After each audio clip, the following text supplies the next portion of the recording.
from record heat to raging storms. Something strange is happening with the weather. Global warming is real. Or is it? There is no basis to say that more CO2 in the air is going to lead to catastrophic global warming. But what do we really know about the greenhouse effect? You're dealing with something where there's legitimate uncertainty in science. Is there a real solution to our dependency on fossil fuels? If humankind is going to have a future on this planet, it is absolutely inevitable that we're going to have to find another energy source. And does America and the world have the political will to tackle what could become the most troubling issue of the 21st century? The notion of reducing carbon dioxide emission levels by the year 2010 is a complete fantasy. We are not going to do it as a society. Tonight, PBS's premier science and investigative series join forces to investigate the truth about global warming.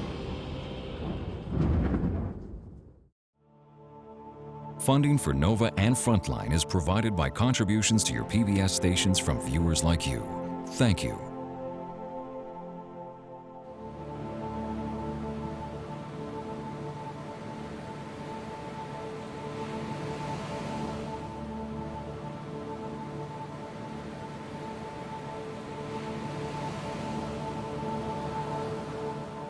For most of history, humans believed that the weather was governed by forces outside their control. But today, we're no longer so sure. Something weird, it's claimed, is going on with the weather. From storms and hurricanes to droughts. Withering heat waves in Texas and in Florida. Cities that are setting 1,000-year records for high temperatures.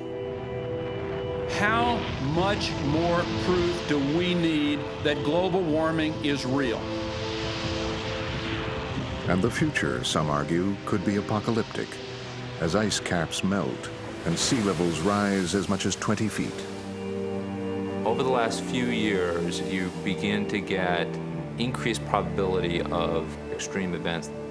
You're beginning to get a sense that these things are happening more than they used to, and people are beginning to connect that with global warming.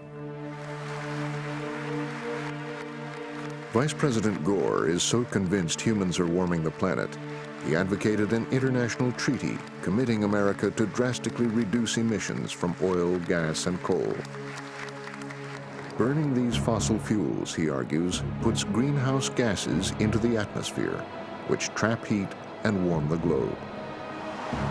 His opponents object that the risks are exaggerated, and any attempt to limit or get rid of oil, gas, and coal, which provide 90% of our energy, will cause an economic apocalypse, from job losses to recession. This is the United States government identifying with a policy that would be devastating. What the long-term goal of the Vice President of the United States is to ultimately eliminate all fossil fuel use in the United States. That is their goal. At the heart of this contentious issue is a battle for the truth. When we strip away the rhetoric and politics, what does science really know about global warming? The question has pushed the once obscure science of climatology into the spotlight. Okay. But the climate system has turned out to be very complex. Spectacular. But now we're getting near the end of the run where the CO2 level is much more than double present day. And scientists' pronouncements about the future of the planet vary widely as they struggle to determine whether the changes in the climate are natural or caused by human beings. A 5-degree warming will just change the whole climate system radically. Precipitation patterns will be entirely different. The amounts of precipitation will be entirely different. The climate changes, whether or not human beings have something to do with it. You know, there's this little anomaly called the Ice Age. The Earth's climate naturally goes from its current state to having 5,000 feet of ice over Chicago. The climate is unstable. Tonight, Nova and Frontline set out to uncover the truth about global warming. A lot is at stake. Any new climate treaty must not result in serious economic harm to the United States. What could be more basic than that? From the wealth of nations to the future of the planet. Are humans warming the globe? Or are we an insignificant influence compared with the natural forces which have determined the climate for millions of years? If you sat down and said, I'm going to design a public issue that is the absolute worst nightmare of every scientist, of every communicator in the world, you couldn't do better than the greenhouse effect. You're dealing with something that's very complicated. You're dealing with something where there's legitimate uncertainty in the science. It's not that people are trying to pull the wool over anybody's eyes. There's legitimate uncertainty. You're dealing with something that has enormous consequences for people. And you're dealing with something whose effects will happen 30 years down the road, you know, when they happen. And then you say, you give people this and say, okay, do something about it. It is, in fact, a heat wave of global and historic proportions. Much more than just the issue is typically framed in the media as a simple question. Is it getting warmer? Figures in from Canada today show October '98 was the warmest October on Earth on record. Caused power dips that delayed subway service. Unfortunately, when people talk about global warming, it's always in terms of, oh gosh, it was hot last summer. And that doesn't work because weather and climate are two very different things. Climate is sort of long-term things. Weather is short-term, daily, hourly, monthly, whatever. And what we're talking about when we talk about the greenhouse effect is we're talking about climate. James Trefil is a physicist and science writer who has followed the global warming issue closely. In order to say it is actually getting warmer now, you have to know what it's been in the past. And you have to know that what you're seeing is not just a fluctuation. I mean, I remember when I was a kid in the 50s hearing stuff about the coming ice age because we were in a kind of a little cold snap then. And I remember pictures in the covers of magazines showing glaciers moving down across American cities. So if you take any short-term timeline, any short-term database for temperature and extrapolate it, you can get to crazy results. In order to make an incontrovertible case for global warming, you'd have to have a long-term temperature record, centuries, that was over a large part of the globe. And so you have to look over a long term and say, what's the average been for several hundred years, and is this a significant departure from that? And that's what's very difficult to do. Bad weather in one place at one time does not prove the climate is changing. To prove humans are warming the globe requires detailed knowledge of the entire Earth's weather over long stretches of history. And this has turned out to be an enormously complex scientific challenge.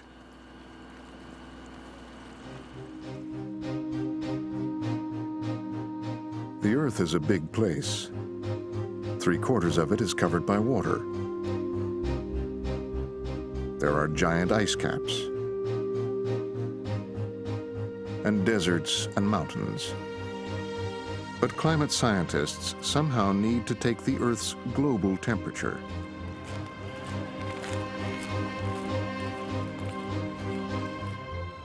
Today, the Earth's weather is measured daily all over the globe by an international network of stations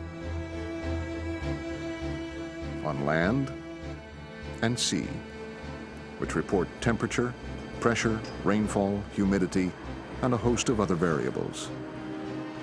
Such global measurements are the prime database for climatology. Millions and millions of figures have been collated, corrected, adjusted, and synthesized. The problem is these measurements have only been taken systematically for a century. When averaged, a pattern emerges. During the past 100 years, the global surface temperature has risen by 1 degree Fahrenheit, or about ½ degree Celsius. This is a temperature record of the entire Earth's surface, not just the weather in one place. But is a 1 degree rise over a century a little or a lot? What's really remarkable about the warming over the last century is both its magnitude, in terms of ½ degree Celsius, and its fact that it's been almost worldwide. Almost every site you look at has warmed dramatically since the middle of the last century. But not everyone's convinced this is evidence that humans are warming the globe. Fred Singer, an atmospheric physicist, is one of a small band of scientists who have become known as greenhouse skeptics. He argues that the 100-year record is not what it appears to be. The data are ambiguous. For example, the data show that the climate warmed between 1900 and 1940, long before humanity used much energy. But then the climate cooled between 1940 and 1975. Only in the last few decades do rising global temperatures seem to coincide with the greenhouse gases we put into the atmosphere. Skeptics like Singer have also argued that long before the Industrial Revolution, the climate warmed naturally. For example, records show that in the Middle Ages, parts of the world like Greenland were warmer than today. The Vikings built settlements there and farmed the land. The Vikings were able to grow crops, and life was good in Europe. Cathedrals were being built. There was plenty of food. Climate change is a natural phenomenon. Climate keeps changing all the time. It's either warming or cooling. But records of one place, like Greenland, during one time, the Middle Ages, may not prove anything. Only by knowing the average global temperature 1,000 years ago can scientists know whether the Earth back then was warmer or colder than today. What we're looking for is a period in the past, or periods that were as warm or warmer than today. Because of course if they were that warm, they were probably that warm due to natural processes. And that might give us some clues about what natural processes, as distinct from human ones, could be causing the warming today.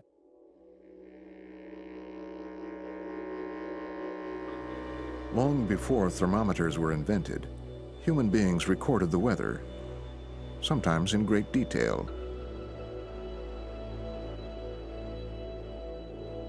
And these records are now being scrutinized by climate historians. Weather was an extremely important variable in daily life, and most people worked outdoors, and they were outdoors for most of the day. They were much more vulnerable, and they knew it. And for this reason, there was an extreme interest in any kind of predictions. Throughout history, there have been people who documented events regularly and meticulously.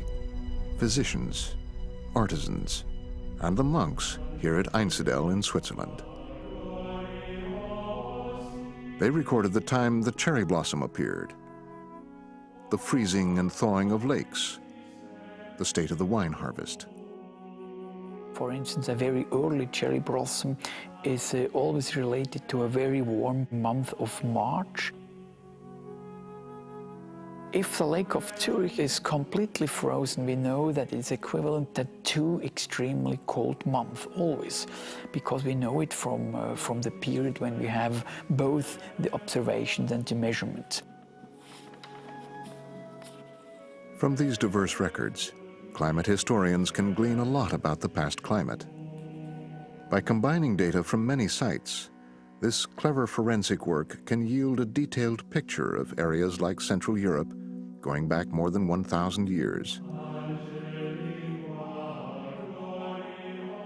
Has Pfister found any period in the past as warm as the 1980s and 90s? We had other periods which was also very warm, but it was equivalent to the 20th century prior to 1988, I would say. This was a period of warm climate, but I would say it was a period of warm natural climate.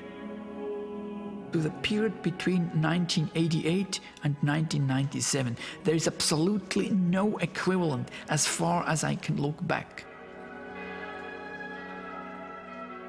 But this technique too is limited. Only a few areas like Europe have long-term records which survive. To get a handle on the global climate, scientists have been forced to go beyond human accounts of the weather.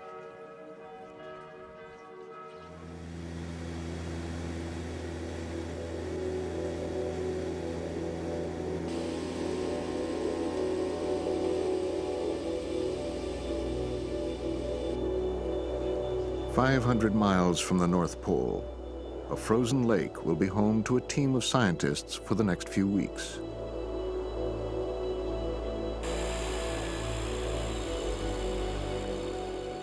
It's part of an international effort to try and reconstruct the climates of the past.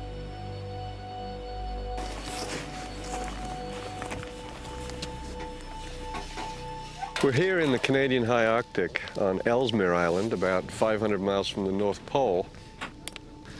And it might seem strange that we would come to this kind of environment to study the problem of global warming. But what we need to do is to try to reconstruct the longer-term history of climate. And we do that by using so-called natural archives of climate, things that in some way retain in their structure a measure of how the climate has varied in the past. Bradley and his team will spend the brief Arctic summer drilling through the ice and sampling the pristine sediments at the bottom of Lake Tuborg.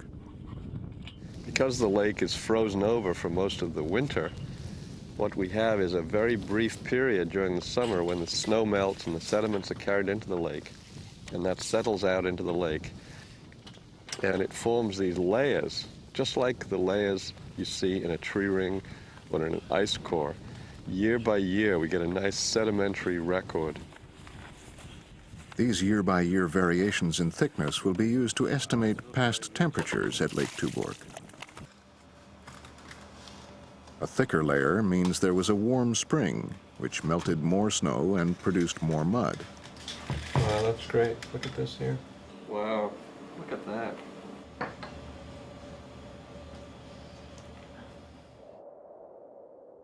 This expedition yields temperature information going back hundreds of years, but in just one location. To estimate the past average global temperature, such measurements must be made all over the Earth's surface. 3,500 miles to the south, a team from Scripps Institution of Oceanography are examining the trees in Mammoth Park, California. Franco Biondi and his colleagues have done this many times. The way the trees grow, they will cover themselves entirely every year with a new layer of wood. And if you take a horizontal section, you're going to see the width of each one of these layers. Because trees grow all over the world, they are one of the most powerful natural recorders. Their annual rings not only give scientists a built-in date, they also contain a record of past temperature and precipitation. Each one of these layers is an annual layer seen in cross-section. The annual layer is formed by these two portions together, the early wood and the late wood. And the width of the layer is our first indication of a climate pattern. So the narrow band that you see here indicates a year when the winter and spring were drier than normal, and then the larger layers that you see here indicate a period when winter and spring precipitation were more abundant than normal.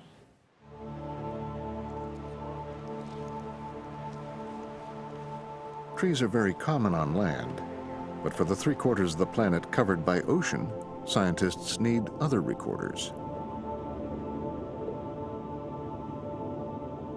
Like trees, corals can live for hundreds of years and grow at different rates depending on the temperature at the sea surface. The Earth's temperature is also preserved in the chemistry of ice layers extracted from glaciers all around the world.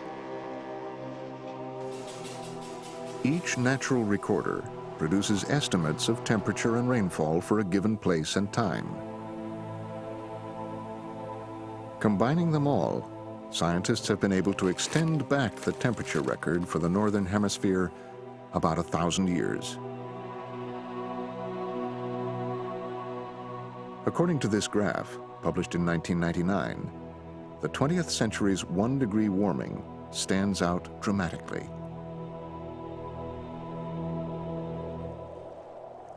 But what about Greenland, and its controversial medieval warm period. According to the combined data, there was no medieval warm period. Specific regions like Greenland may have been warm, but the average global temperature back then was cooler than today. Even though the data is preliminary, Bradley is convinced the climate of the 20th century is unprecedented. We think this warm period 1,000 years ago was just a regional anomaly. We find almost no period in that whole 1,000 years which has temperatures as high as we've seen in the last part of the 20th century. And in particular, the 1990s were exceptionally warm. It was an incredibly unusual decade. And we have no evidence that there was a decade quite like the 1990s all the way back 1,000 years.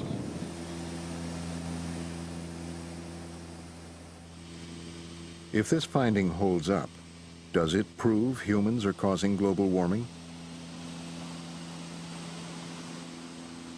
Some greenhouse skeptics like MIT's Richard Lindzen urge caution. Well, it leaves out a couple of things. First of all, one has to distinguish the statement warming, meaning temperature has gone up, from warming, meaning man has caused temperature, or something has caused temperature to increase.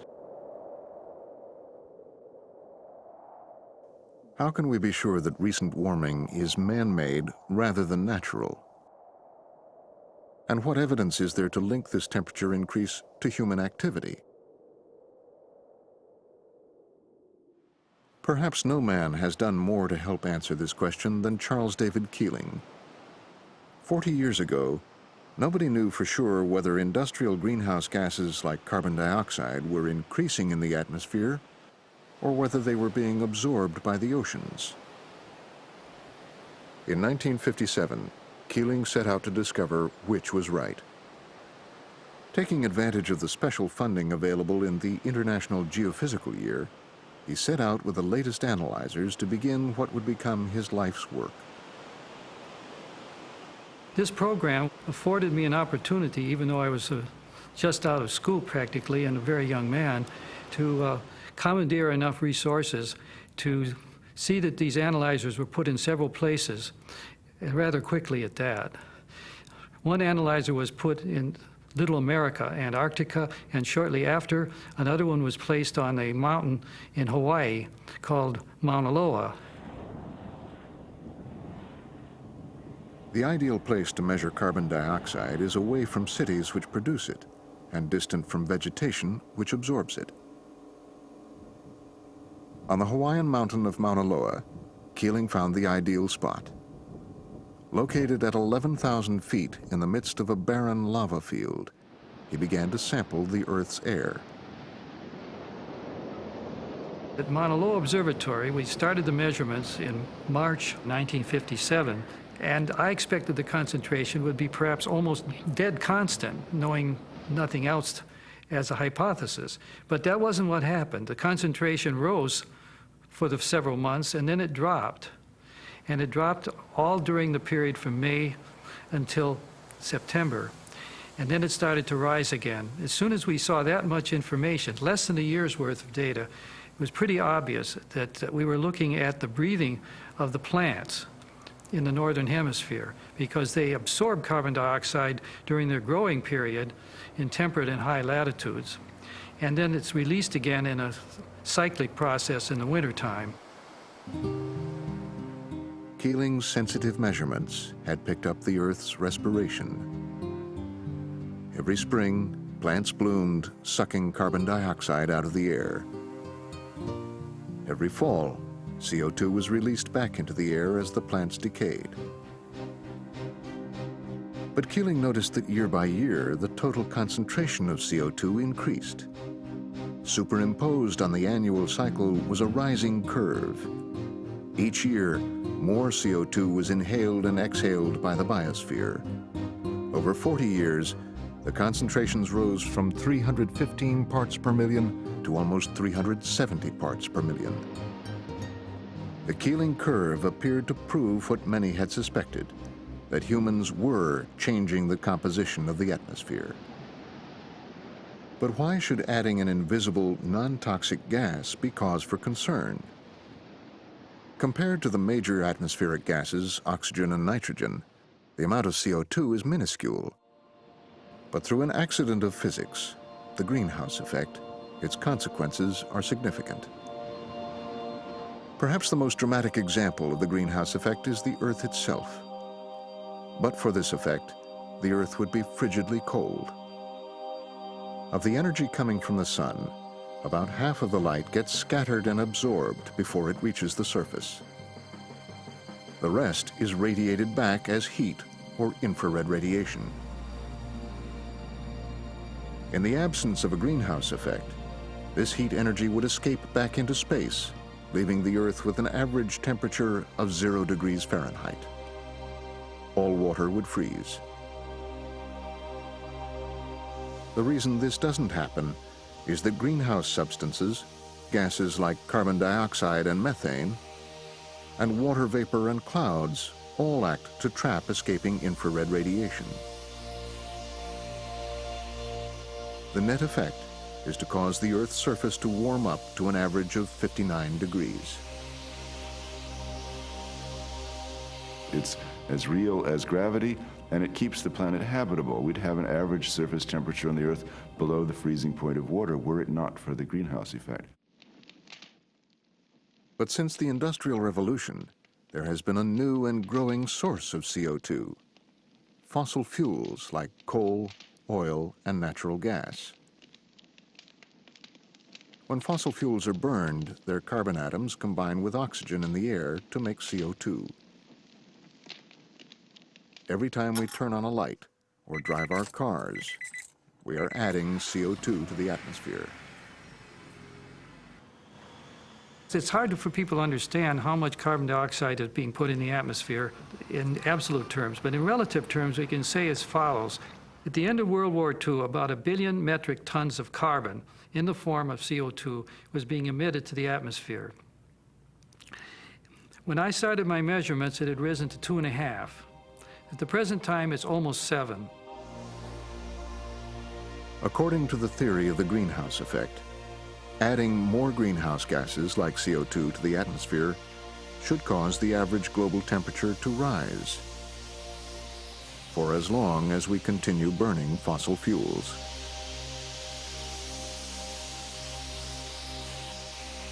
The climates of Mars and Venus were also shaped by the greenhouse effect. Venus has an extremely high concentration of CO2 in its atmosphere, and it's blazing, boiling hot at the surface of Venus. And the Martian atmosphere, for instance, is very, very thin, and also within that thin atmosphere there's only a very, very small amount of CO2, and water vapor is also very, very low. And the surface temperature of Mars is frigid, very, very cold. In the contentious debate about man-made global warming, all sides agree on the physics of the greenhouse effect. It can even be demonstrated in the lab using a FLIR thermocam, a special infrared camera. So we're going to demonstrate to you how the CO2 absorbs infrared radiation, which causes the Earth greenhouse effect.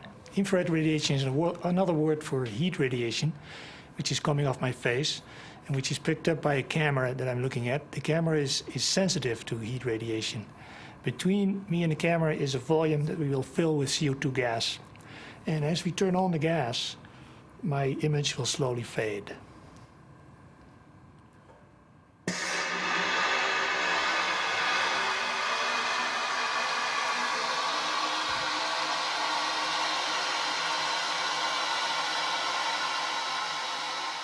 This physical property of CO2, known to physicists for a century, is the bedrock of the concern about global warming.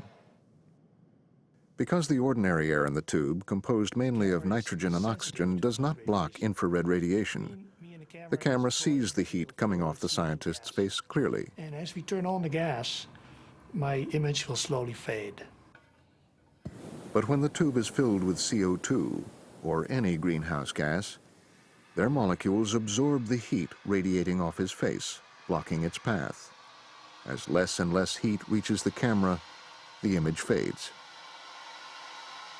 If the scientist were surrounded on all sides by CO2, then the effect would be for him to get warmer, like the Earth in space. Today, the atmosphere is sampled at many sites on land and sea. Flasks are filled and sent to central laboratories, like the National Oceanic and Atmospheric Administration Lab in Boulder, Colorado, to be analyzed for CO2 and other greenhouse gases. Even though most of the CO2 is put into the atmosphere in the industrial northern hemisphere, analysis reveals it pretty soon shows up everywhere. If you burn, say, a gallon of gasoline that's turned into CO2 molecules, it will spread throughout the entire atmosphere. So what you burn today in your car will show up in Antarctica by next year. The other important fact scientists have discovered about CO2 is its permanence. Unlike water vapor, which stays around only for days, CO2 remains in the atmosphere for on average 100 years before being absorbed by the oceans. Our CO2 emissions are therefore changing the atmosphere not just for us, but for future generations. The measurements at Mauna Loa had produced clear evidence that humans were changing the composition of the atmosphere. But the data went back only 40 years, while we've been burning fossil fuels for more than 150 years, all during the Industrial Revolution.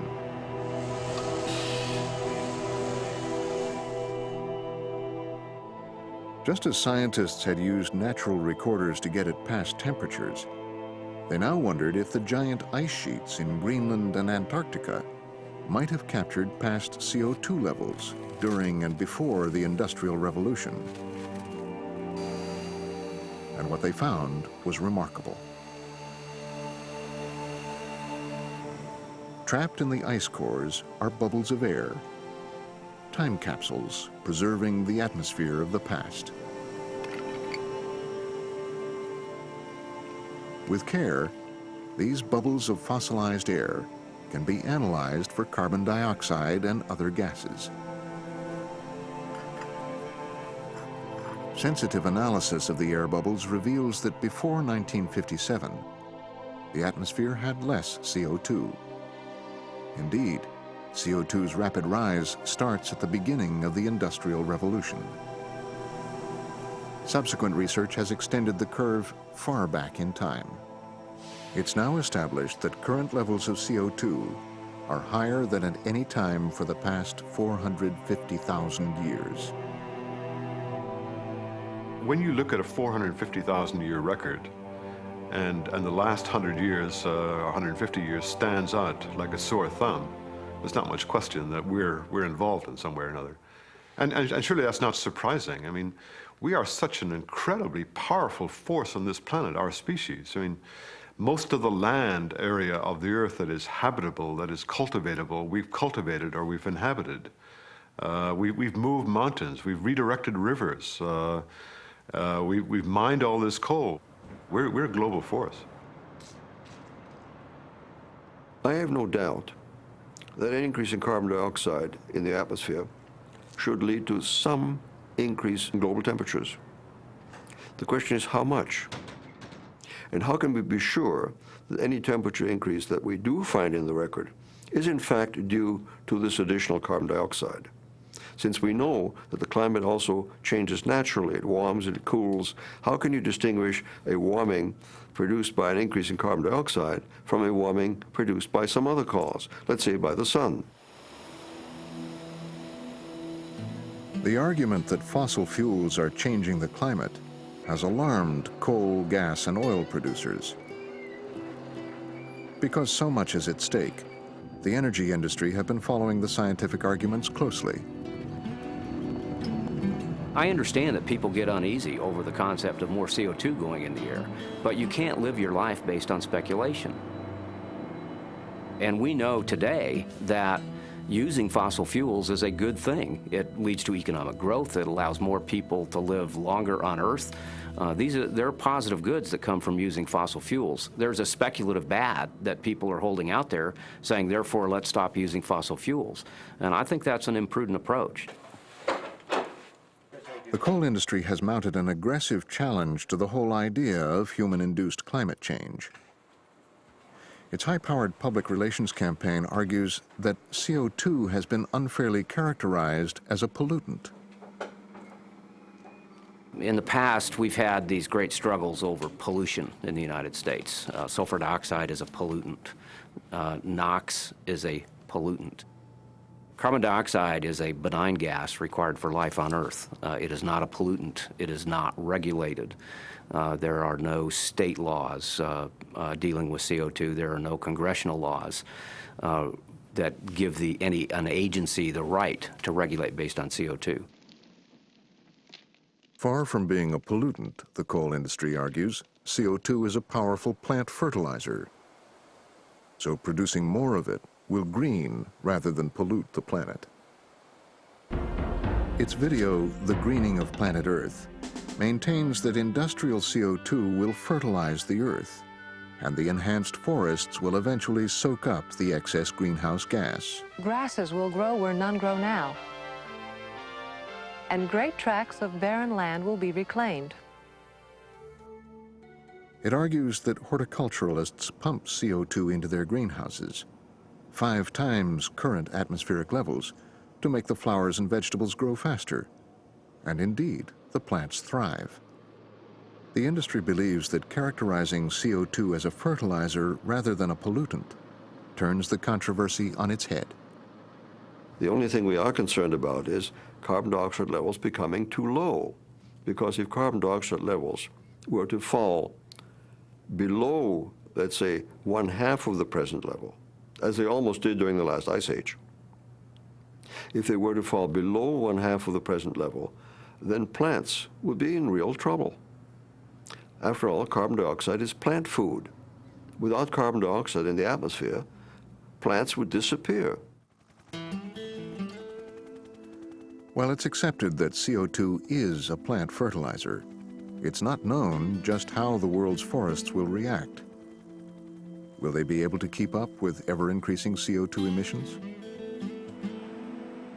In a remarkable series of federally funded experiments, scientists are trying to test the greening hypothesis.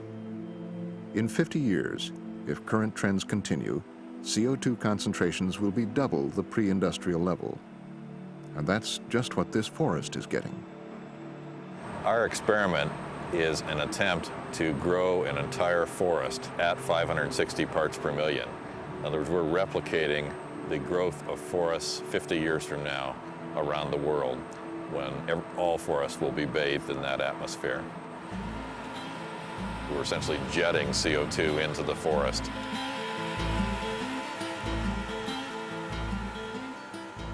Doing science on this scale is a massive undertaking. Each of the experimental plots consists of a row of towers that inject carbon dioxide 24 hours a day, 365 days a year. As the trees grow, carbon dioxide flows in and out of the forest. Some carbon getting locked up as wood, some decaying back into the atmosphere. So everything in this forest of the future must be carefully measured. Only 2 years into the experiment, the scientists can already see some changes. As a result of the first 2 years of the experiment, 1997 and 1998 growing seasons, we found a 25% growth rate increase in the loblolly pine exposed to high carbon dioxide in the forest. Whether or not that continues is a real source of interest to us. So is the coal industry right? Will this enhanced growth help suck up the excess CO2? Only, say scientists, if the CO2 stays out of the atmosphere. A forest might sequester CO2 for 50 years, 100 years, and then at a certain point, it comes more or less into balance, because enough organic matter in the forest has been built up that decay starts to catch up with photosynthesis. If we chop down the old tree, we have to make sure that most of that tree is put into a usable product that has a long life. And what happens then? Eventually, the lumber rots or gets burned. Eventually, within a century or less, the carbon locked in wood will find its way back into the atmosphere as CO2. And there's another reason for believing that plants alone can't absorb all the CO2, the vast size of the fossil fuel reserves. When you look at the amount that is potentially available in coal, it's such an overwhelming amount. If you were to store all of that in plants, the terrestrial biosphere would be 4 or 5 times the mass that it is now.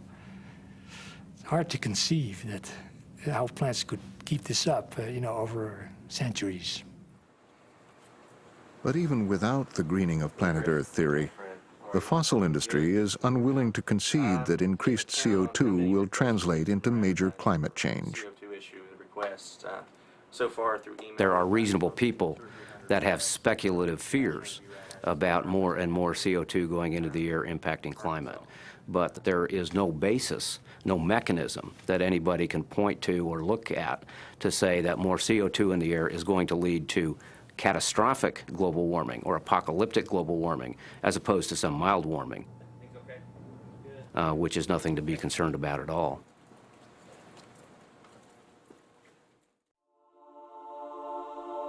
It's not disputed that CO2 levels are a third higher today than before the Industrial Revolution, and will double and perhaps triple in the next 100 years. The real crux of the issue is how precisely this rapid rise will affect the Earth's climate, and whether those changes will be bad or good. The National Center for Atmospheric Research, NCAR, in Boulder, Colorado, is one of the world's top centers for climatology. Inside, there are scientists whose job is far harder than any weather forecaster. They must try to predict the climate a century into the future. So are you getting a stereo 3D Tom effect? Wigley is one of NCAR's climatologists. Wearing special 3D goggles, Wigley and colleagues can look at models of possible future climates. Cloud ice, and the colored surface in the center is a relative vorticity, and it's being colored by temperature. So we have an isosurface of vorticity and then temperature colored on top of it. The pictures on the screen are conjured up by supercomputers. These high-tech crystal balls offer the only means of thinking through the climate consequences of a world in which CO2 levels are double or triple what they are today. This one, I think it's 36 by 92. A climate model starts by trying to capture all the many factors, natural and human, which can affect or force the climate system, either trapping or reflecting energy. There are really 3 categories of factor that one has to consider. One is the influence of human activities, the buildup of carbon dioxide in the atmosphere and other greenhouse gases, and also the effect of sulfate aerosols. Aerosols are very small droplets that are primarily made of sulfuric acid or ammonium sulfate that are suspended in the air, and they arise from fossil fuel combustion, and those particles have a cooling effect. The next important issue is, what about natural external factors that might cause temperature to change on a global basis? We know from satellite measurements that the sun changes on a decadal timescale. The other external influence is the effect of volcanic eruptions, and a prime example there was Mount Pinatubo that erupted and caused, for a year or two, a substantial amount of cooling. In addition, there are other interactions that are going on purely internally within the climate system. as the amount of heat in the atmosphere is transferred to ice masses or to the ocean that could cause, for example, the globe to warm by 1 or 2/10 of a degree or cool by 1 or 2/10 of a degree over a 100-year period. The many processes which push and pull the climate system are fed into the supercomputers. Then things get even more complicated. Between the day and night. It's a little more obvious. The climate's ultimate response depends on a complicated chain of feedbacks Better than a satellite, isn't it? that can either amplify or diminish the original warming or cooling. We're at the point now where the amount of carbon dioxide is roughly double the present level. If we were to add carbon dioxide to the Earth's atmosphere and cause warming, then the oceans would warm and the amount of water evaporating from the oceans would increase.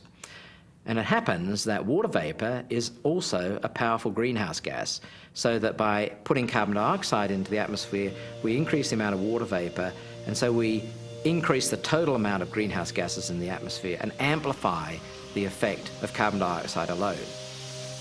Here's a straightforward example. You first warm the climate for whatever reason, and then the chain is snow and ice melt, a darker surface is exposed, that darker surface absorbs more sunlight than did the snow and ice that was there before, and therefore the climate warms even more. It's a positive feedback. It's as though you had the thermostat in your house set so that when the house warmed up, it turned on the furnace and warmed it up still more. But some feedbacks, like clouds, are even more complex. If a low-level cloud is generated, then that shields the surface from the sun so that you get less solar radiation arriving at the Earth's surface. So that's a negative feedback. However, if you generate more high clouds, then those higher clouds can actually help to trap the infrared radiation leaving from the surface and warm up the system. NCAR is just one of a dozen scientific groups who have tried to incorporate all these feedbacks into their computer models. Under pressure from policymakers, they have tried to predict what will happen to the Earth's climate when CO2 doubles in the atmosphere. All the models predict the Earth will warm. But the wide range of predicted temperature increases has drawn criticism from greenhouse skeptics. These models are all produced by very competent people, excellent meteorologists, fantastic computers. Why do they not agree? Why do some models predict a warming for a doubling of CO2 of, let's say, 5 degrees centigrade, which is 8 degrees Fahrenheit, and why do other models predict something like 1 degree? The different predictions reflect real gaps in knowledge about the Earth's climate. If the water vapor and cloud feedbacks are strongly positive, as some modelers assert, then a huge change of up to 8 degrees Fahrenheit is to be expected. If this feedback is weak, as some skeptics argue, then a rise of only a degree or so will occur.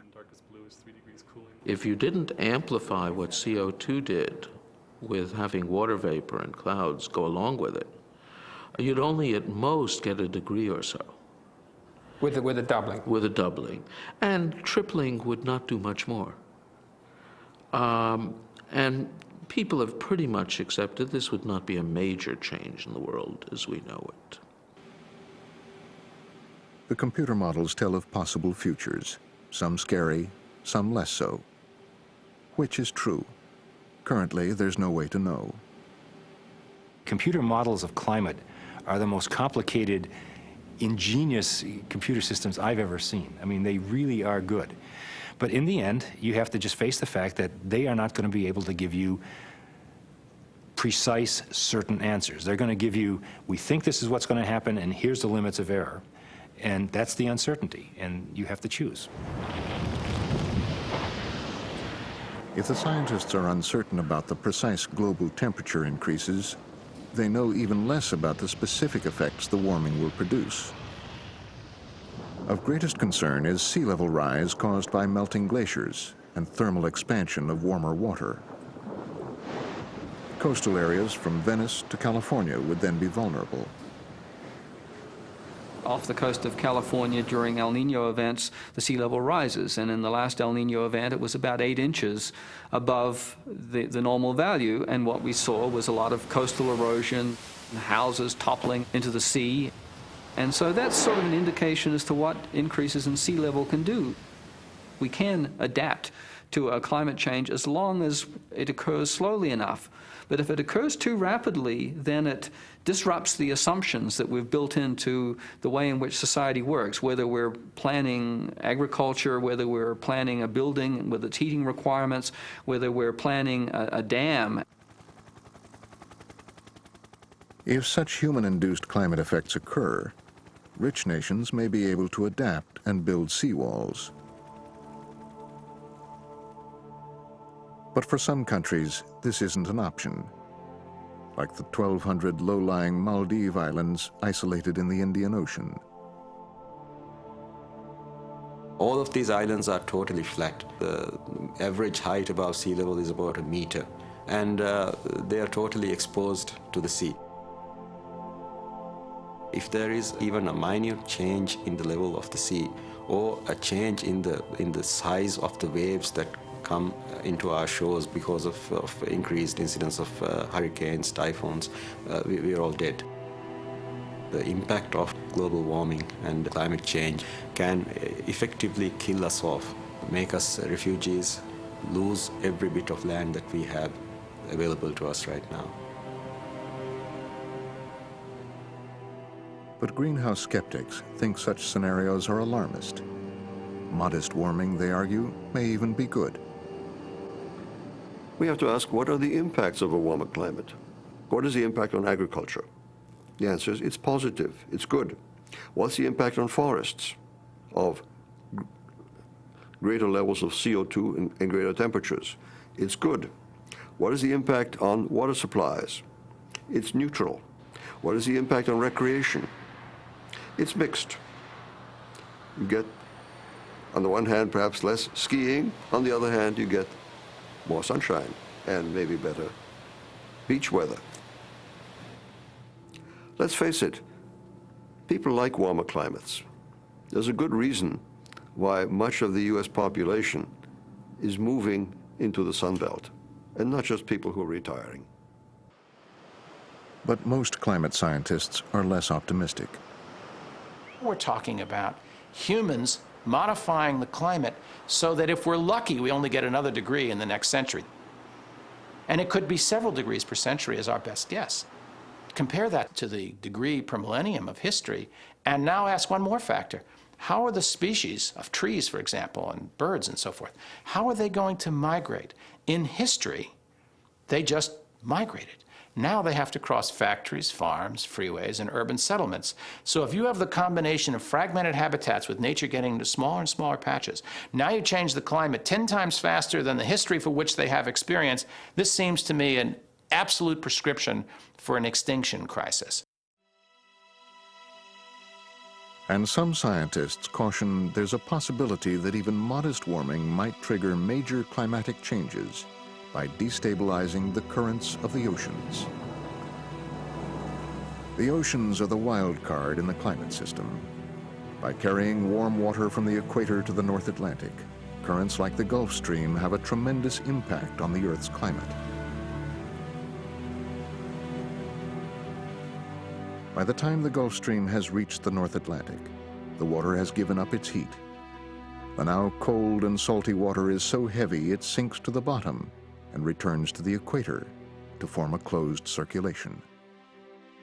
These circulations are responsible for taking water from the top of the ocean down to deep levels in the ocean, in some cases right to the bottom. In doing so, in the present circumstances, this is a way of getting heat into the ocean and also a way of getting carbon dioxide buried in the deep ocean. So it's doubly important, this circulation, for the climate issue. But for this, the climate in Europe would be very different. Think of the climate in the British Isles or in southern Norway. It's a mild climate. You can play golf in Scotland in January. But what's the latitude of northern Scotland? I mean, bring it over to the United States and you're sitting in the middle of Hudson's Bay. What worries some scientists is that in the past, this circulation appears to have stopped. A close examination of polar ice cores reveals about 10,000 years ago, while the Earth warmed up from the last ice age, the climate suddenly switched back into a cold state. Temperatures fell nearly 10 degrees in a decade.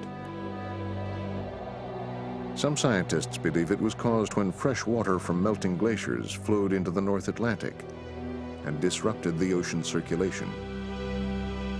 What might happen if today's global warming caused the circulation to stop? First, the North Atlantic would get much colder than it is today. That would mean Europe, northern Europe, would cool down very rapidly. If that kept up over time, one would get more and more snowfall over time. And one of the hypotheses for going into an ice age is a shutdown of just that circulation, leading to more and more snowfall. Then it accumulates, it lasts over the summer, and steadily over hundreds, thousands of years, you can build up glaciers on land that was previously vegetation covered. Paradoxically, a warming in that case would be leading to a catastrophic cooling of some parts of the world. The mighty oceans, some scientists argue, are the biggest uncertainty in the climate system, capable of dramatic climate surprises. After decades of research, climate scientists have presented many possible scenarios for the future of the planet. Because of uncertainties about effects of all the feedbacks involving atmosphere, ice caps, and oceans, they still can't say precisely what will happen. I can imagine so-called feedback processes, where if you warm up the Earth, you melt snow and ice, which adds further warming. If you do that, it makes the clouds taller, which makes them trap more heat instead of wider. And if I conjure up these feedbacks, I can end up expecting that we could have climate change that's catastrophic in the next century. I can also conjure up another set of feedbacks. The clouds get wider, that it gets drier in between the clouds. There are a number of feedbacks we can conjure up, which makes it warm up only a degree or so at the relatively mild end of the spectrum. Well, most scientists would argue that this very mild and very catastrophic outcomes are plausible, maybe even a 10% chance of each of them. But the bulk of the likelihood is somewhere in between the end of the world and the good for you scenarios that you see all the time in the newspapers and in the congressional debates.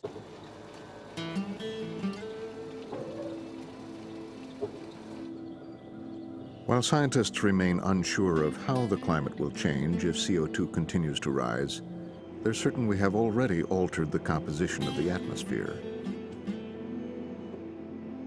Continued burning of fossil fuels now poses a credible threat to the climate. And since there are vast untapped supplies of fossil fuels in the Earth's crust just waiting to be exploited, today's greenhouse emissions might be eclipsed by what is to come.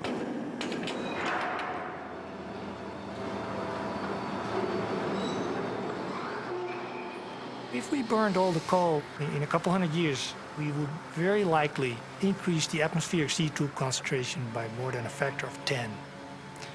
That's huge.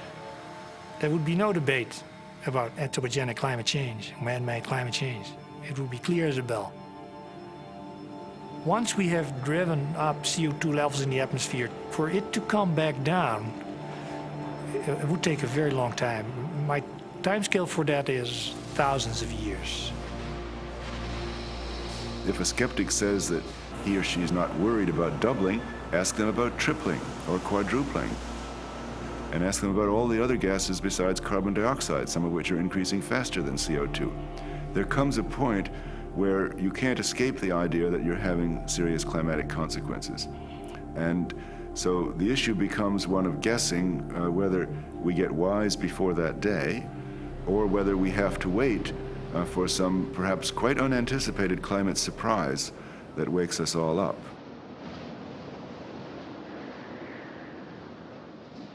The emerging consensus among climate scientists that global warming was real became the fuel for a growing political movement to reduce greenhouse gas emissions. The White House was at the center of this movement. In October 1997, Clinton and Gore invited 110 TV meteorologists to a global warming briefing, hoping to recruit them as foot soldiers in the campaign. We have to say there's a challenge out there. We have to respond to it. Here's the principles we want in our response, and then we have to get after it. But we can't do it until we build the awareness of the American people. People who've been on the other But the side, White House point man on the issue, who had championed it for decades, is Vice President Gore. This is coming, and we've got to do something about it. Are we going to be a part of the problem or a part of the solution? If we sit back and do nothing and allow this to happen without change, then what the mainstream scientists from every country in the world are telling us is that it's going to have profound changes in the pattern of climate. Gore was trying to build public support because international negotiations about global warming had reached a critical stage. In December 1997, representatives from 160 countries met in Kyoto, Japan, to attempt to limit world greenhouse gas emissions. Environmental groups were out in force, hoping that this meeting would begin a radical transformation. If we're going to solve the problem of global warming, the United States has got to be a world leader, just as we are on just about every other international issue.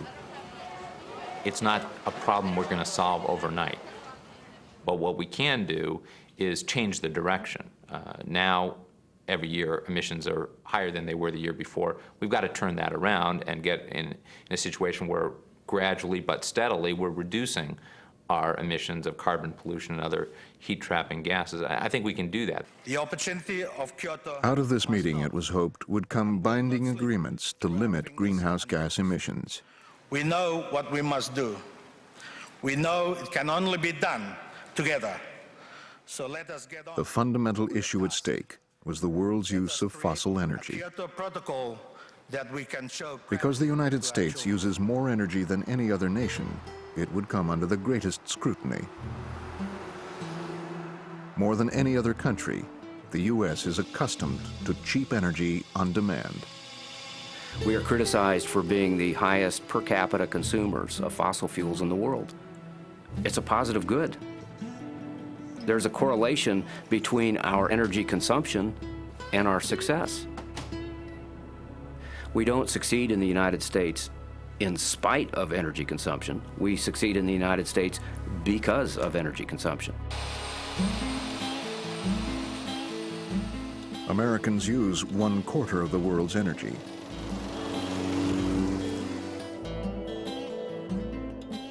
A vast infrastructure delivers energy whenever and wherever it's needed. It works so seamlessly that Americans have stopped thinking about where energy comes from. Most of it, in fact, comes from burning fossil fuels. Every time we turn on a light, the odds are that the energy comes from burning coal.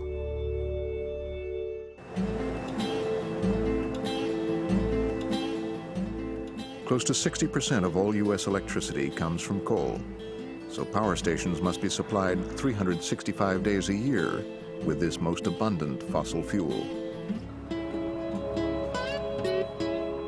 People don't think a lot about coal, and they're not required to think about coal, but coal in the United States is the major driver of our economy in that it supplies 56% of electricity. One 1,500 megawatt coal unit supplies electricity for 1.5 million people. Coal generation is supplemented with other carbon-emitting fossil fuels like oil and natural gas. Some sources of electricity produce no greenhouse gases. Hydroelectric power, solar energy, the power of the wind. And the largest carbon-free source of energy, nuclear power, which currently supplies over 20% of U.S. electricity. All of these sources flow into electricity grids like this one, managed by Northern States Power in Minneapolis. Scattered outages, there's Let's see if there's any multiples in the west area now. I think...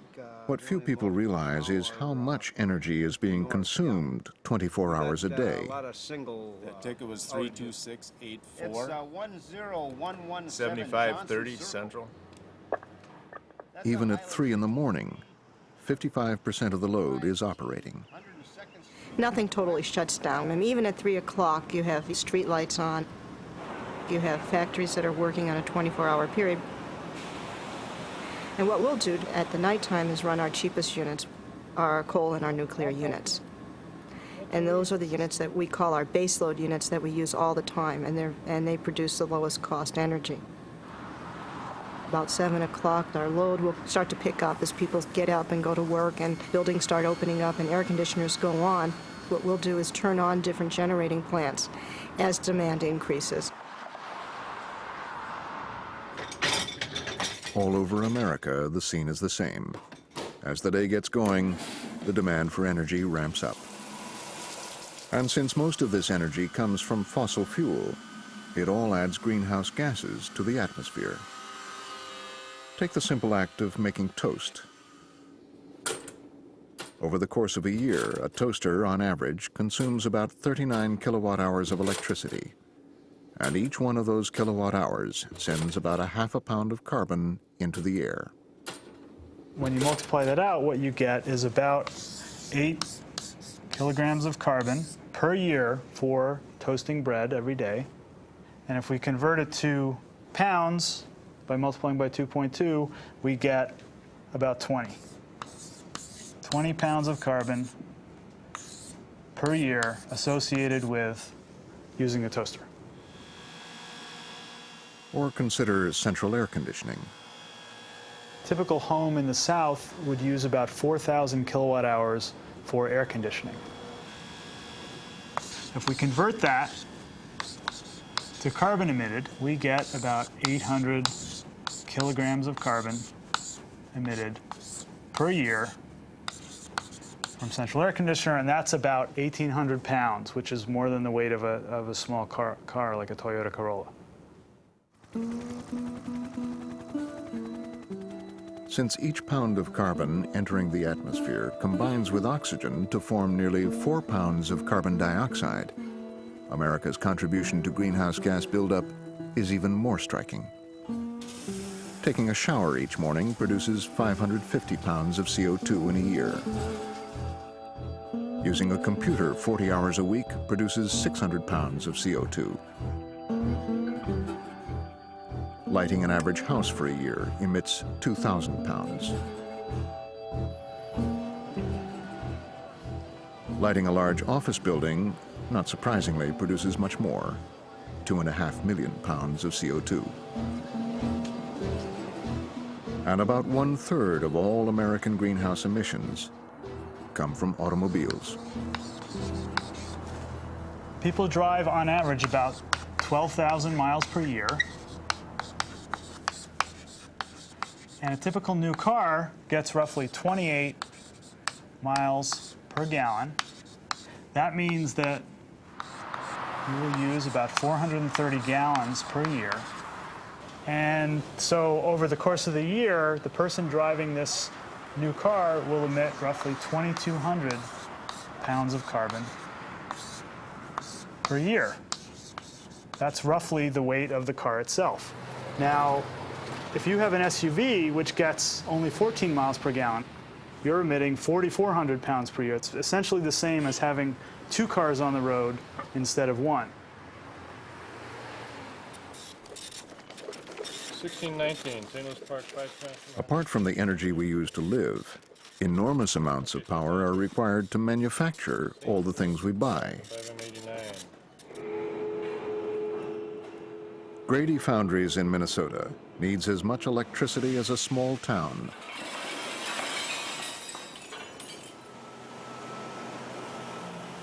And it needs this power on demand. Grady makes all steel and iron parts. We make the rear end for the Dodge pickup trucks, and we make approximately 3,200 of those a day. We also make a powertrain component for the GM vehicles, and we make about 10,000 of those a day. If we lose electricity, we're dead in the water and we can't do anything. On any given day, Minneapolis-based Northern States Power directs up to 8 billion watts of power to homes and businesses. It's the same in most U.S. cities. Because of this energy consumption, each American, on average, directly or indirectly, puts over 20 tons of CO2 into the air each year. Collectively, 1/4 of the world total. The energy use of industrialized nations like the U.S. is responsible for the dramatic 1/3 increase of CO2 in the atmosphere. But that's nothing compared with what is to come.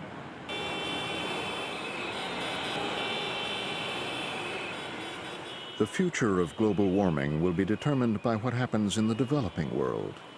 Nations like Brazil, India, and China, where 3/4 of the world's people live.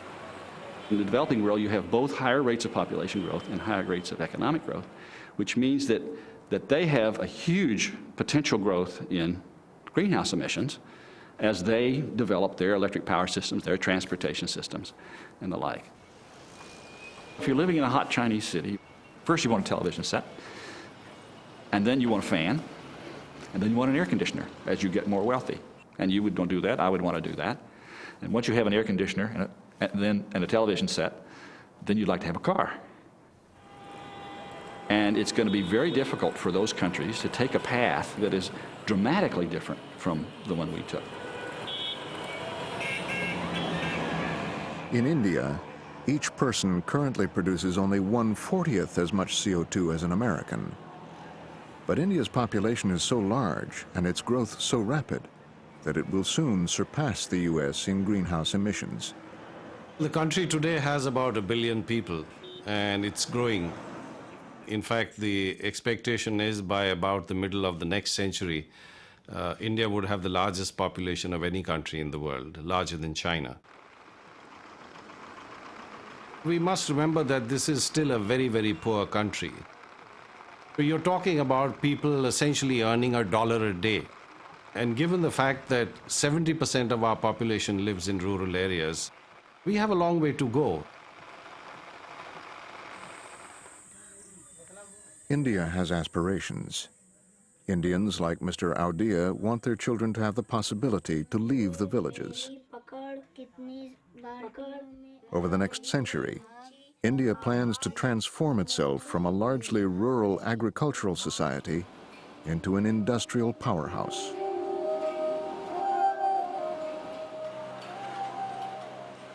And the energy driving that transformation will come largely from fossil fuels. In countries like India and China, mainly coal. Even to produce the basics of life, whether it's food or steel or automobiles, whatever, you need large factories. And those large factories need large power plants. They would need large refineries and the like. And you know, those are things that we can't get away from. They have to grow if this country has to get rid of poverty. If rapidly growing developing countries like India simply follow in the footsteps of the West, greenhouse emissions will soar as their populations and energy consumption increase. To solve the global warming problem, therefore, would clearly require the cooperation of the developing world. What if the developing countries did not take part and we wanted to achieve this target of twice pre-industrial levels? Then it would require the rich countries to have negative emissions by about the year 2045 or 2050. In other words, they would have to be pulling carbon dioxide out of the atmosphere to make up for the growth in carbon dioxide emissions in the developing world. Back at Kyoto, confronting these issues polarized the conference, pitting rich nations against poor. Here in Kyoto, we have put forward the notion of very ambitious targets. What was being negotiated was nothing less than a greenhouse gas allowance for each country, which they could not exceed. But the developing nations argued that since they didn't create the problem, they should be exempt. It's essential that the developed countries take the first steps. They consume huge quantities of energy. They have the technological and financial resources to start doing something about this problem. This is the kind of leadership one expects the most powerful country in the world to show. I'm afraid we are running out of time. They don't want to do anything unless we go first. They didn't create the problem. They're poor, we're rich. The gases that are up there are not their gases, they're our gases. But it is also reasonable for us to say, hey, wait a minute, it doesn't help for us to do this unless we have some kind of an agreement with you that when you get to particular levels of income and ability, you will also join in. We are here, the political leaders, to help our negotiators. The arguments went on for days. As time started running out, it began to look like there would be no agreement. A viable and significant agreement. We are not here. Still missing from the negotiations was global warming's greatest champion, Vice President Gore. Well, there was a real question of whether Al Gore should go or not, because there was a sense that this whole thing could collapse. Some of his advisors were saying, don't go. Yet on the other hand, if he hadn't gone, it might have looked like he was scared or shirking an issue that he's talked about throughout his career. At the last minute, Gore arrived to try and broker a deal.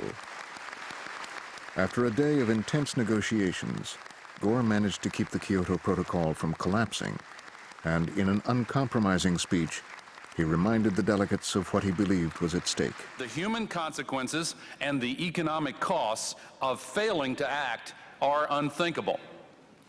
More record floods and droughts, diseases and pests spreading to new areas, crop failures and famines, melting glaciers, stronger storms, and rising seas. Our first step should be to set realistic and achievable binding emissions limits.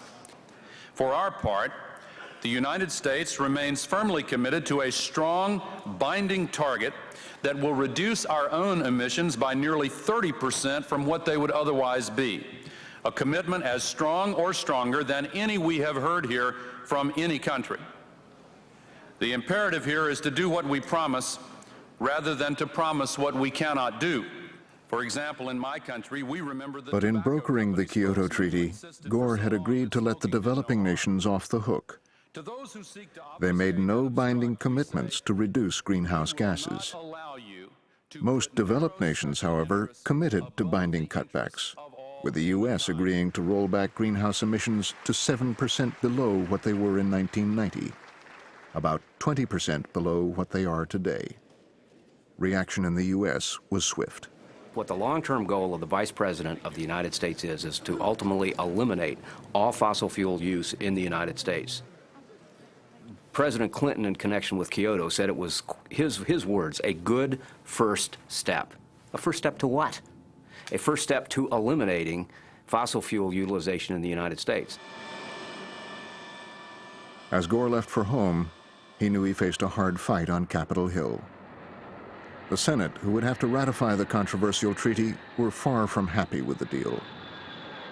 My problem with Kyoto is there's no net gain. In other words, if you allow the developing nations to have a free ride, and if you buy their argument, well, they deserve a chance to catch up as the industrialized nations have advanced, then when we're through, have we got any significant net gain? Have we reduced emissions? Ironically, most climate scientists were also underwhelmed by the Kyoto Treaty.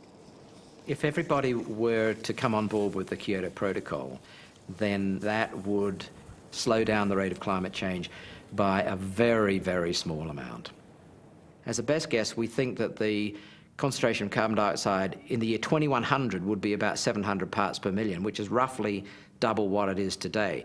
If we enact and follow the Kyoto Protocol, then we might reduce the build-up by a few tens of parts per million carbon dioxide. In other words, instead of doubling the amount of carbon dioxide, we might only increase it by 90%. Computer models show that the provisions of the Kyoto Treaty would not stop the rise in atmospheric concentrations. To do this means eventually going way beyond Kyoto and cutting world fossil emissions by a half or more. How could this be done? The globe warms in any one particular year. Scientists and environmentalists could imagine a whole range of potential solutions, from developing alternative energy sources to expanding nuclear power, to simply increasing energy efficiency. The first major thing to do is to get efficiency improved.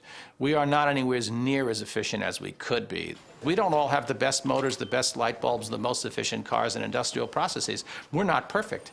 And therefore, if climate policy forced us to be more efficient, we actually would be replacing inefficient technologies with more efficient ones that would cost us less money to buy them than the money we're saving in fuels. A lot of energy is simply wasted. If we made our energy go further, we would need less, and therefore emit less greenhouse gas. Important distinction to make in dealing with any of these issues is that there's energy conservation, which is typically defined as deep deprivation, essentially putting on a sweater, dealing with discomfort in some way. And then there's energy efficiency, using new technologies to do the same thing with less energy. Many electronic devices leak energy. Televisions are a prime example. When they operate, they draw about 100 watts of power. But even after they are turned off, they may still draw energy. And some of my folks actually went to Circuit City and measured all the TVs there.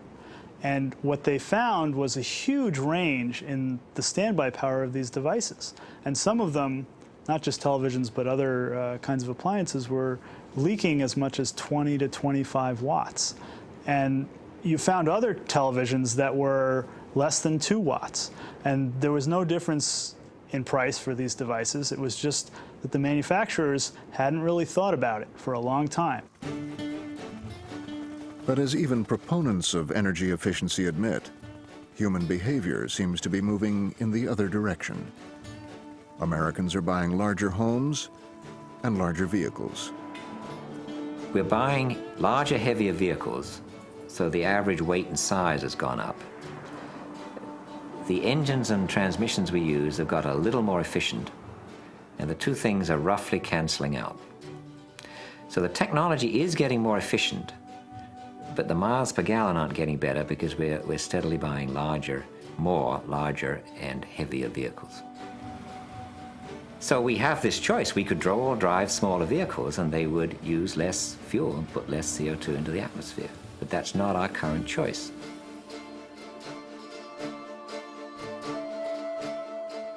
But perhaps the biggest barrier to reducing greenhouse gases is economic growth.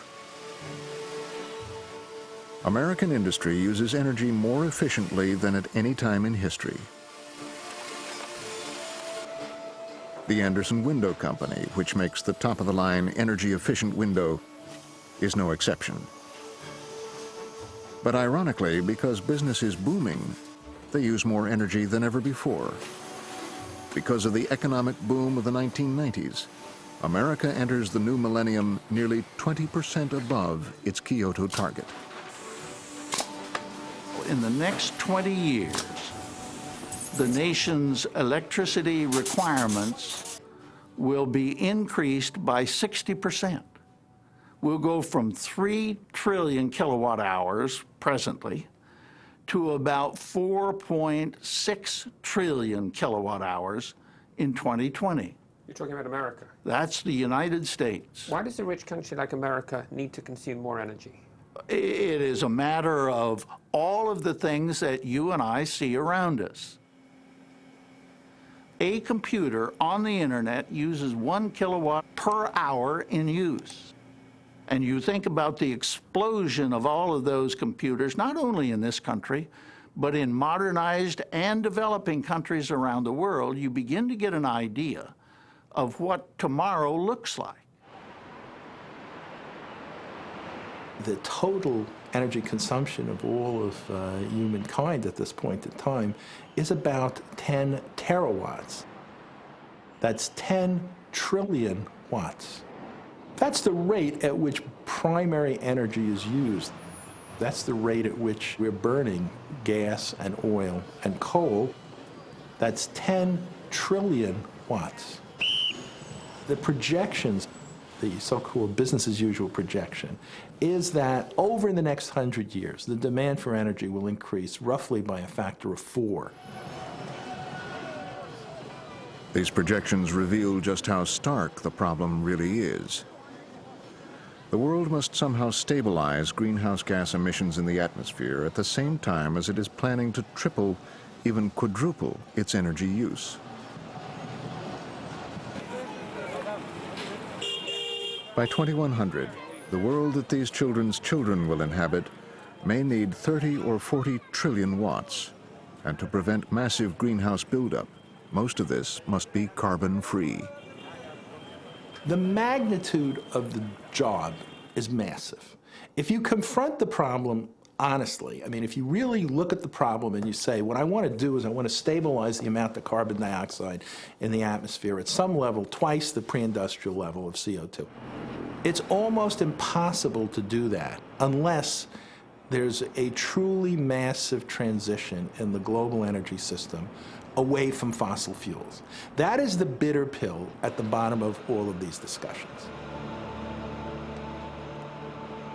If America consumes ever larger amounts of energy, and if the developing nations follow in its footsteps, then the world must, sooner or later, confront an awesome challenge: to find a carbon-free replacement for fossil fuels. Where will this energy come from? Some say the technology has already been invented: renewable energy, solar power, the energy of the wind, and biomass, the growing of vegetable matter to use for fuel. I think it is very credible that over a longer period of time we can get the majority of our electricity from new renewable energy sources. Others argue that what we need is an expansion of nuclear energy, which also produces no greenhouse gases. But environmental groups do not want carbon-free energy at that price. Nuclear energy has no role in this debate. We have no safe way of putting away radioactive waste. There are cleaner alternatives, and Greenpeace firmly disagrees with the use of nuclear power. Hydroelectric power has also recently come under attack. Large-scale hydropower has been very disruptive in our rivers, specifically in the Pacific Northwest. We want to put an end to hydropower, and cleaner energy solutions are there: solar and wind power. So you don't want coal, you don't want nuclear, you don't want hydro. Right. So what's left? Renewable energy technologies. In recent decades, great strides have been made to develop sources like wind power. Buffalo Ridge in North Dakota is one of the windiest locations in the United States. This wind farm has been sending electricity to the Minneapolis grid for over 2 years now. Southwestern Minnesota has some of the best wind characteristics of any site in the United States. The problem with wind is that the wind on the average only blows 25% of the time, and it blows the strongest in the spring and the fall when our loads are the lowest. At our peak times in the peak summer, peak winter, it generally, a lot of times produces zero. We can't count on it being there. We have to wait for the wind. If the wind's there, great. If it isn't, then we'll have to open the throttles on something else. They're not going to all be in one place. They're going to be spread around. So the wind may not blow in North Dakota, but it'll blow in Northern California. And that will start to become predictable as the utilities get more experience with it. The experts that we've been working with have quoted that South Dakota, North Dakota, and Texas have enough wind power annually to meet the United States electricity demands. Now, if the wind stops blowing, then we would have, backup resources, solar energy. In business for 15 years, Sunray in Southern California is one of the longest-running solar plants in the world. Its 30-acre field of mirrors captures the energy of the sun and turns it into electricity without emitting greenhouse gases. But it can only generate power when the sun shines. The coal plant can generate year-round, 24 hours a day. To where here, we can just kind of run when the sun's out, which is out quite a bit. We get about 265 days of sunshine here. But if you get any kind of high stratus clouds or anything like that, you'll see your power just go right off the grid. When the sun's out, Sunray produces 30 megawatts of electricity. While impressive, it can't yet compete with the coal plant next door, which produces nearly 800 megawatts, 24 hours a day, 365 days a year, for a quarter of the cost. Solar power has shown that it can play a valuable role in specific locations where the sun is plentiful, especially in the developing world in areas remote from the electrical grid. The issue is whether renewables can be scaled up to generate the massive amounts of energy that coal and nuclear do. Whether they can one day produce the trillions of watts the world's cities need. Whether they can ever replace fossil fuels. Most people want to turn on the lights at night, and the sun isn't shining at night. Renewables tend to be very episodic, that is, they're not always there, and the power density is low, that is, the number of watts per square meter is pretty low. And this may be a crucial weakness. Because the energy density of solar, wind, and biomass is low, very large areas of land will be needed to produce significant amounts of power. There's going to be a certain inevitable amount of land use issues associated with renewable energy, and that you're going to need a lot of area. If you wanted to supply 10 terawatts of power, and you wanted to do it with biomass energy, you would need an area of the Earth equal approximately to 10% of the Earth's surface, land surface area. And that's a huge amount of land. That's all the land that's used in human agriculture right now. Now, if you needed 30 terawatts and you wanted to do it with biomass, you would need 3 times as much. So you could sort of imagine a world where the only things on the planet would be human beings and wheat. And we would eat the wheat and we would use the wheat to make alcohol for our vehicles, but there wouldn't be any other biological diversity because we would have appropriated all of the land surfaces to do that. That's the kind of issue that you have to deal with when you seriously talk about stabilizing CO2 in the atmosphere. Land use and siting issues have even tempered some environmental groups' enthusiasm for wind energy. Recently, the National Audubon Society opposed the expansion of wind farms in certain parts of Southern California because of threats to bird populations. Greenpeace would not want to see, every bit of open space covered with windmills. That's not the issue, and that's not the case that needs to be. The effects of building wind farms on our land compared to drilling in our oceans for oil or taking off mountaintops for coal is nothing compared to building wind farms or looking at solar plants. The challenge of replacing fossil fuels in power stations is hard enough, but roughly a third of fossil emissions come from our vehicles. Because every gallon of gas releases 20 pounds of CO2, engineers have looked for alternatives to petroleum. Some manufacturers imagine one day cars might work like this model and run on hydrogen. Instead of an internal combustion engine, this car uses a fuel cell, a kind of battery which combines hydrogen with oxygen to make electricity. The waste product is simply water. Prototype vehicles already exist which can run on hydrogen. The challenge to this vision of the future is where exactly will we find the hydrogen? Well, petroleum comes out of the ground, coal comes out of the ground, natural gas comes out of the ground. It's down in the ground and we bring it out and use it. There's no hydrogen stored in the ground. We have to make it. The good news is that you can extract hydrogen from natural gas. The bad news is that CO2 is released in the process. So if you take natural gas and produce hydrogen, you've taken the hydrogens from the natural gas, the hydrogen atoms, but the carbon atom is going to come off as CO2. To mitigate the greenhouse gas problem, the hydrogen would need to be made not from fossil fuels, but by splitting water molecules, using carbon-free energy.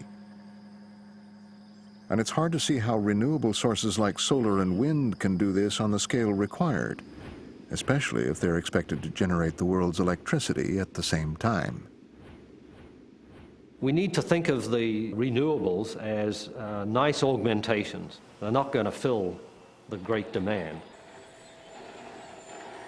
The sensible thing to be doing now is to broaden all of the energy options that we have.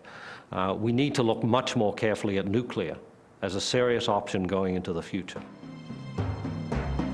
While enthusiasts once dreamed nuclear energy would run the world, no new plants have been built in the U.S. since the 70s. Plagued with controversy, many of the nation's plants will be decommissioned in the next 20 years. But given the grim realities of greenhouse gas buildup, some climate scientists are saying we should give nuclear another chance. I think that the mistake that we've made is, again, we've made an irrational choice. The public has decided that nuclear power is somehow or other dangerous, and more dangerous compared to other forms of energy that we use. They're confused about the differences between generating electricity with nuclear power as compared to building bombs and killing people with nuclear energy. But even assuming public fears could be erased, could a greatly expanded nuclear program replace fossil fuels? Nuclear reactors use uranium, a naturally occurring metal. How long would current reserves last if they had to run the world at the current rate of 10 trillion watts? You only have about 10 years of U-235 power from all of the cost-effective uranium reserves. Even if you look at reserves which are more expensive now, and by this time the nuclear power would be getting considerably more expensive, you might have 30 or 40 years at 10 terawatts. And what if we need 20 or 30 or 40 terawatts for 100 years? Now you're done. Conventional reactors cannot solve the problem. But there is one possibility. Breeder reactors, which turn a more abundant form of uranium into plutonium, can potentially extend nuclear's lifespan as a fuel source for hundreds of years. But breeders are a very complex technology, and because they produce plutonium, they raise serious issues about nuclear proliferation. So today, virtually no research is being done. A high priority, and one that's now not being followed in the United States, is to find a socially acceptable version of nuclear power. I think one of the great tragedies of the current R&D, it's not a tragedy necessarily we're not building more nuclear power, because there are a lot of social reasons to worry about nuclear power. The problem is we're not doing the research that would be needed to search for a nuclear power option that would be socially acceptable. Today, there is no known energy technology capable of delivering the amounts of carbon-free energy to stabilize greenhouse gases in the atmosphere. The most commonly cited cures for global warming, efficiency improvements, renewable energy, and nuclear power, appear not to be up to the challenge.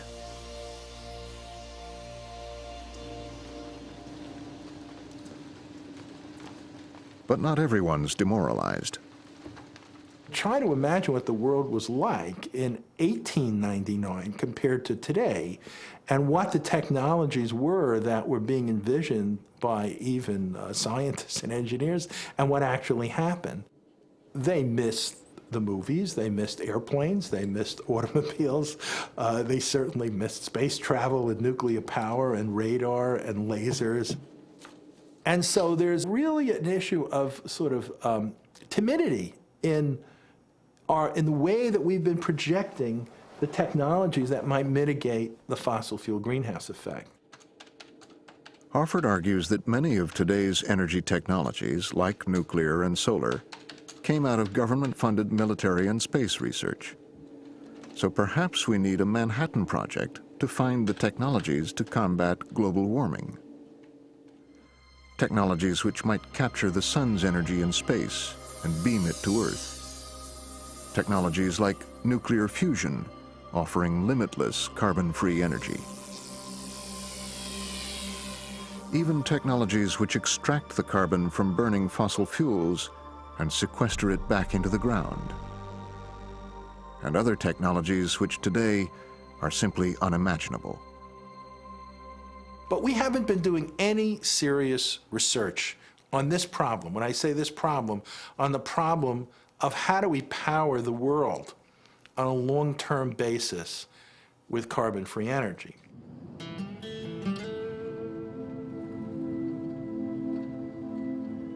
If the technological obstacles to combating greenhouse gases seem difficult, the political challenges might be even greater. Even before the Kyoto Conference started, the idea of U.S. cutbacks was in trouble in the Senate.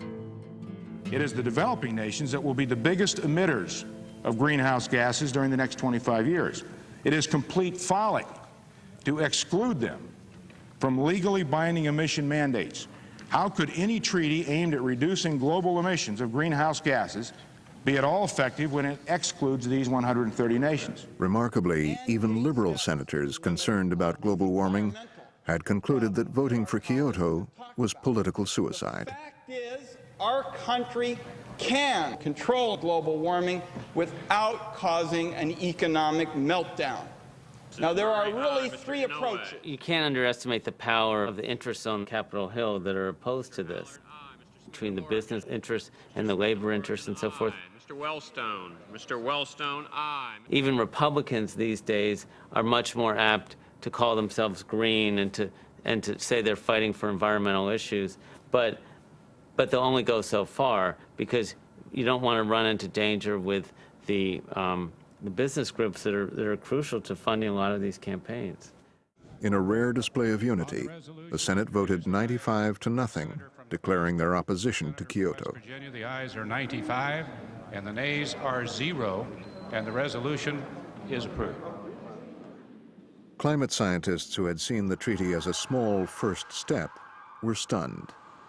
I can't imagine that 95 United States senators believe that a rich country like the United States should take no leadership role unless poor countries like India and China have taken equal responsibility. I can't believe that 95 United States senators really believe that. I mean, if you believe that, then you would have to say that we have embarked on an incredibly selfish view of leadership. In the 2 years since Kyoto, nothing has happened. Facing certain defeat, the White House has not even submitted the treaty to the Senate for ratification. There's no chance of Kyoto being ratified. We are not going to do it as a society. The notion of reducing carbon dioxide emission levels in the United States 7% below 1990 levels by the year 2010 is a complete fantasy.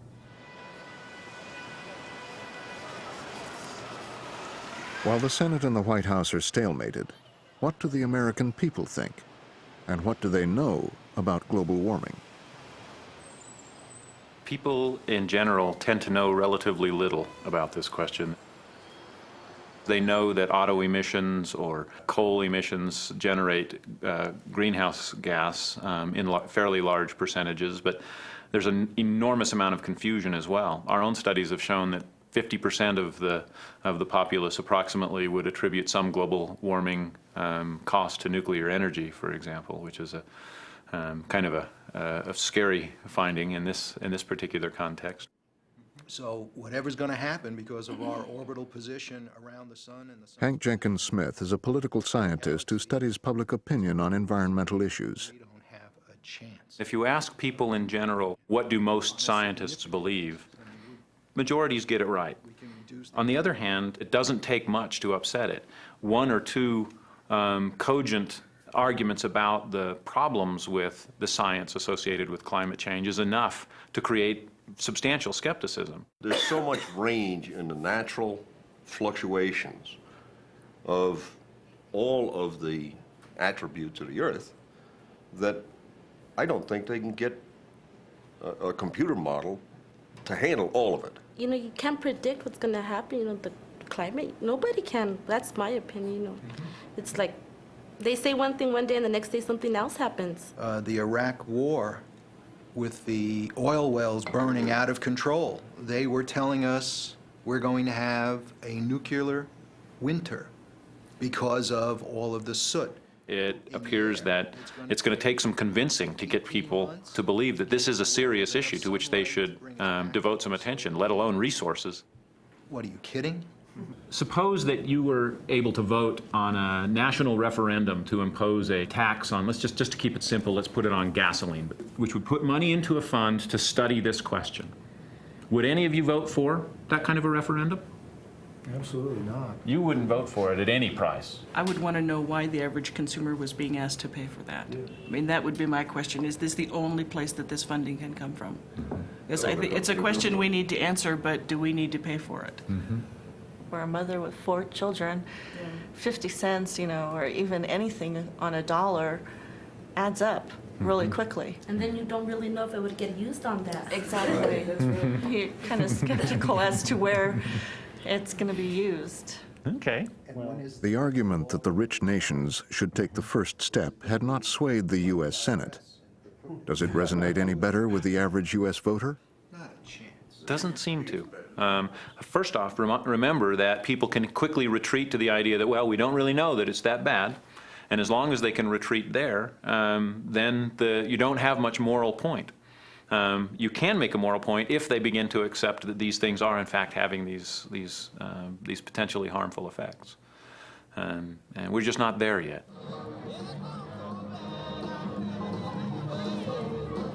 During the presidential primary campaign, some observers began to wonder whether even global warming's most ardent advocate was backing off the issue.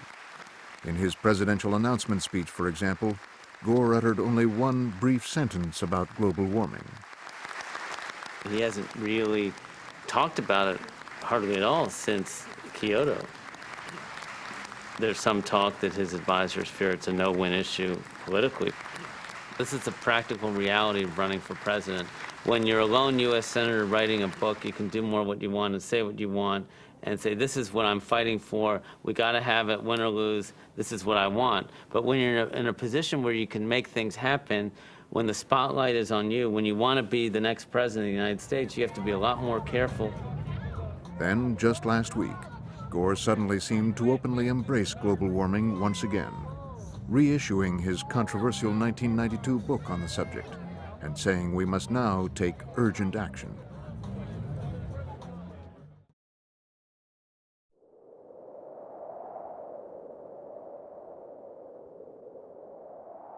At Mauna Loa in Hawaii, scientists continue measuring the greenhouse gas buildup in the atmosphere. Most climate scientists are now resigned that Kyoto has failed. One thing, however, is certain. The amount of CO2 entering the atmosphere will continue to rise, and in time, the impact on the climate will become clear. What we're afraid of is that if the planet warms too much, we're going into unknown territory. If we were to warm the world by 5 degrees, then I strongly believe that large parts of the Antarctic ice sheet would flow into the ocean and melt and cause sea level to rise by many meters. Beyond sea level rise, many other serious effects may occur. Increased frequency of intense storms, the spread of infectious diseases throughout the world, major droughts, crop failures and famines, the destruction of species and habitats. All these things are possible. but it's equally likely that change will be more modest. I certainly think 50 years from now, we will be seeing clear evidence of human climate change. We will have a better knowledge of where it is in this range that we've been talking about as to whether it's going to be huge or smaller. Whether we will have clear evidence 20 years from now is not so clear to me. I think there will still be substantial arguments. There will still be people who will argue that this is natural variability for one reason or another. But gradually, with time, I think people will recognize that something weird is going on with the weather, and maybe we should do something about it. It is distant, and for that reason, difficult, but it's not so distant. If I have a grandchild today, my grandchild born today will not be as old as I am until 2062.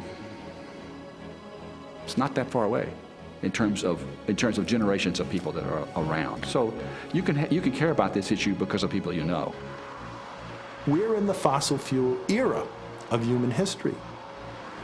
If humankind is going to have a future on this planet, it is absolutely inevitable that we're going to have to find another energy source. The thing that's happening to us now is that we have to make that decision in the 21st century, whereas we may have been able to postpone it to the 22nd century, if not for the greenhouse effect. I think this is a very difficult problem. And I wouldn't bet we can solve it. I think it is extremely difficult. But it's worth our effort to really work hard to try to find a way to solve it. Because the potential is that we're changing the face of the earth for all future generations.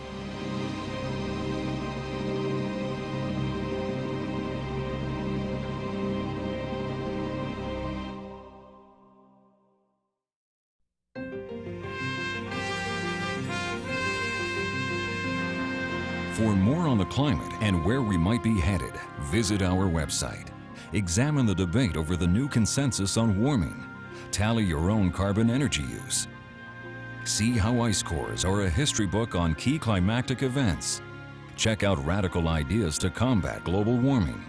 Access a teacher's guide and join the discussion at pbs.org or America Online keyword PBS.